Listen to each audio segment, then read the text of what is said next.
What few outsiders knew was that Lysandra was not the sole heir by chance. She was one of twin daughters born to the late King Ulrich and Queen Serafini, rulers remembered not only for their wisdom, but for their courage. Years ago, rogue witches rose in rebellion and threatened the borders of Illyrian. Rather than hide behind their armies, the king and queen rode into danger themselves. Their magic-shielded villages turned aside destruction and saved countless lives. But neither returned from that final battle. The kingdom survived. Its rulers did not, with news of both victory and loss arriving together. Grief settled over Illyrian like a winter that refused to end.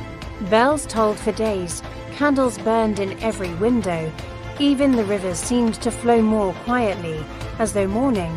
Lysandra carried her sorrow by choosing compassion. She believed her parents had given their lives so that goodness might endure, and she vowed that their sacrifice would never be remembered as weakness.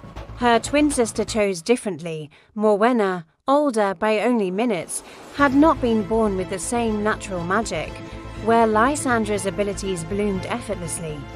Morwenna's powers had remained silent in childhood, determined not to leave their daughter behind. The king and queen summoned renowned sorcerers to teach her the ancient arts. Morwenna learned quickly, faster than many expected, yet every lesson carried a quiet reminder that her strength had been earned rather than gifted. Over time, admiration turned to comparison. Comparison hardened into resentment after their parents' deaths. That resentment deepened into something far colder. They died because they were gentle, Morwenna once said, her voice steady but edged like thin ice. Mercy made them vulnerable. Lysandra had taken her sister's hands then, no. Love made them brave, but Morwenna no longer found comfort in such words. Standing often at Morwenna's side was Toki, a young man whose easy charm masked an ambition far greater than his modest magical ability suggested.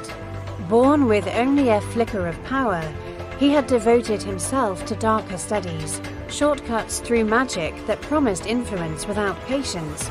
He watched Morwenna carefully. Noticing every shadow that crossed her thoughts, "You were meant for more than standing behind." "Your sister," he would murmur, "strength is what kingdoms remember." Morwenna did not always answer, but she listened, and Toki knew listening was enough.